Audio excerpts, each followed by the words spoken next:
Hello viewers, this Dow Too Fast here. In today's video I'll show you this very interesting car dash camera. This one here is a Nexar Beam. Now this dash cam is interesting because as it records, it streams a live video to your mobile phone and saves a copy of that video on your phone and also upload a copy of the file to the cloud. I've not seen a dash cam that has this function. So in this video let's find out how well all these features work and how good is video recording for both daytime and nighttime.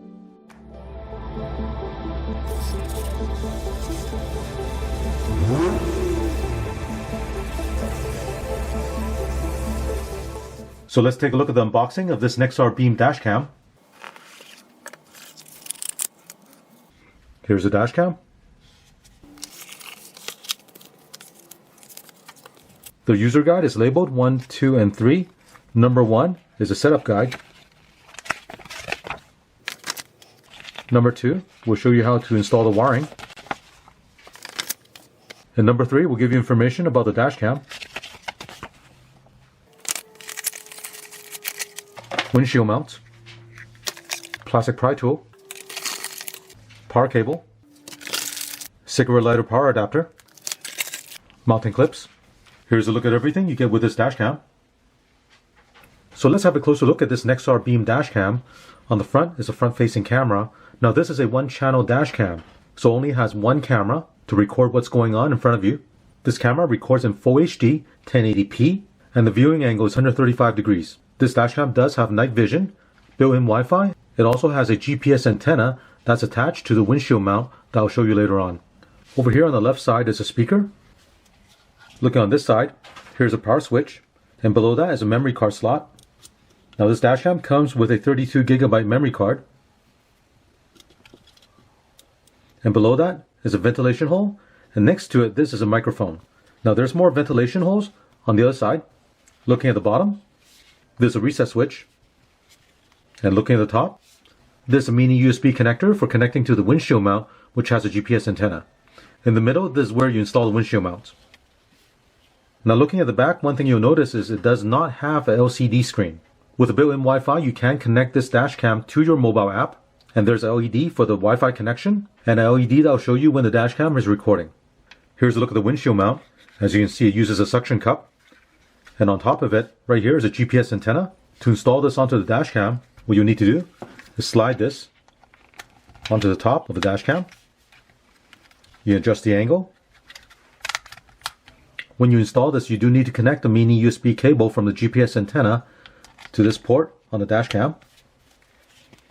And then connect this power cable to this mini USB port on the GPS antenna. When you're ready to install this, place a suction cup on the windshield. To lock it in place, turn this clockwise, and to release it, turn it counterclockwise. To power the dashcam, it comes with this cigarette lighter power adapter. Looking on this side, there are two USB ports. Both are rated at 5 volt and 1 amp. Let's power this on. The app you'll need to install is called Nexar.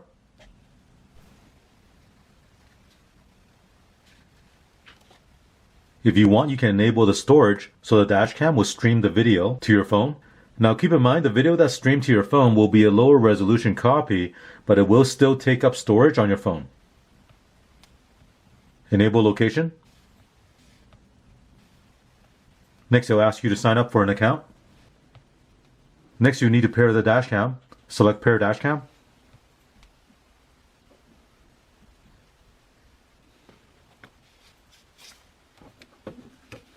Once it finds a dashcam, the blue Wi-Fi LED will stop blinking. On the app, you can check for updates. Update now. And now it's updating the software on the dashcam. The dashcam has been updated to software version 3.3.46. Press done. This screen is asking you for permission for the Nexar app to run in the background and have the video record on the phone.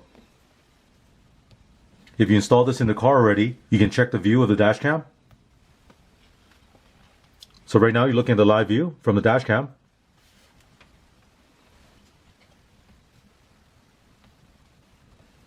If you select more at the bottom, you can go into settings, phone storage. This will show you the storage time available on the phone. External camera. This screen will show you the name and model of the dashcam. The camera status is connected. You also have setting to turn on and off the camera sound, record audio. Now by default, this one's disabled. I'll turn this on.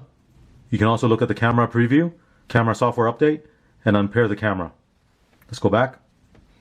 And that's all the settings you get with the app. Now you notice it doesn't give you many settings like you would find on other dash cams, like setting the loop recording time, G-sensor sensitivity, or the option to format the microSD memory card. I think Nexar is trying to keep this app as simple as possible. So at this time, let's take this to the vehicle, get it installed, and take a look at the video quality of the recording for both daytime and nighttime. To install the dashcam, place a suction cup onto the windshield, push it down, and turn the GPS antenna clockwise to lock it in place. Loosen the side knob to adjust the angle. Connect the power cable to the GPS antenna.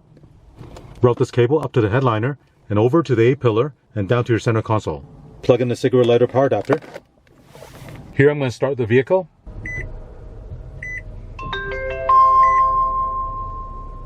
The dashcam will power on and begin recording. Now if you have the phone nearby, then the dashcam will connect to the mobile app and begin streaming the recorded video to your phone.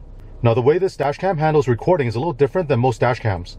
Most dashcams record video using loop recording, meaning it'll record a series of 3-minute video clips or 5-minute video clips.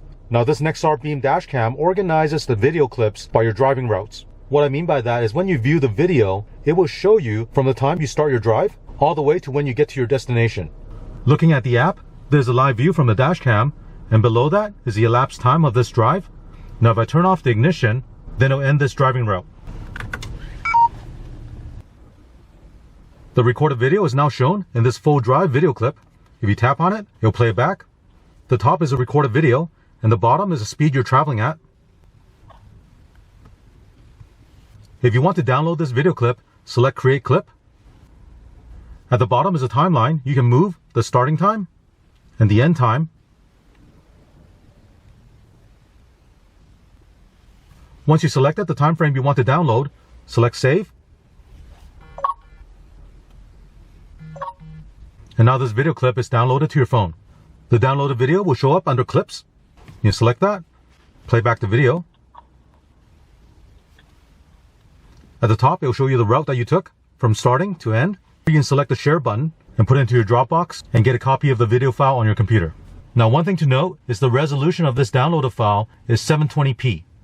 Now, looking on this screen, if you want to play back any other video clips, select Full Drives, and here it will list all the recorded videos. It'll show you the day and time. Again, the bottom will show you the speed you're traveling at. And just like earlier, you can create a clip if you want. At the bottom on the timeline, select your starting time and the end time, and then press Save to download the file. Now if you scroll to the left, it'll show you a map of your routes. There's also a cloud backup of these video clips. Typically while you're driving or shortly after you finish your drive, the app will automatically upload the video file to the cloud. To access the Nexar Cloud Storage video files, you need to go to the website dashboard.getnexar.com, and there you'll see a list of the uploaded video files. Now one thing to note, these files that is on the cloud is only a time-lapse recording, and it'll be played back at 1 frame per second. So let me open a file and show you.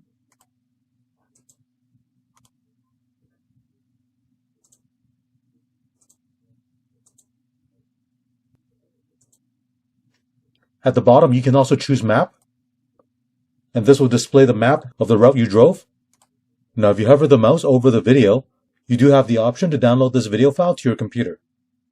If you want to see the Full HD 1080p resolution video, those are saved on a microSD memory card. I took the memory card out of the dashcam and put it into a card reader on my computer. Now, there is one thing I want to mention, and that is the 32GB memory card that came with the dashcam was actually defective. When I took it out and tried to look at the video files, the card reader wasn't able to read it. So I installed a new memory card into the dashcam, and it was able to record the video files. Now with a bad memory card, the dashcam didn't give me any error telling me it was defective. So if you happen to have this dashcam, make sure the memory card you have works properly. Here you're looking at the video files that were recorded. If I open up the properties of one of these files, you see the resolution is 1920 by 1080. So let me show you some daytime and nighttime videos.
As you can see from the video recording, both daytime and nighttime video is very clear. Even though it's been cloudy these couple of days, the exposure and white balance was very good. You can easily read license plates in front of you and even street signs nearby. Now I do like the concept of this dash cam where it records a video in 3 places. It records it on the local memory card and streams a copy of the video to your mobile phone. Now mind you, it's 720p resolution, but you do have instant access to these video recordings. And as a backup, it will also upload the video file to the cloud, and those video files are saved as time-lapse recording. Now one thing you should keep in mind about the video saved on your phone is according to Nexar's website, the app can use up to 50% of your storage memory. Now that is a lot of memory that gets taken up on your phone. If you don't want that, you can turn off that feature in the settings or in the initial setup. Now at the time of this review, this dashcam retailed between $110 to $120. If you're interested in getting this dashcam, check out the link below. Thank you for watching. Thank you for watching this video. To support this channel, remember to click on thumbs up, subscribe to my channel, and turn on the notification bell so you get notified of new videos.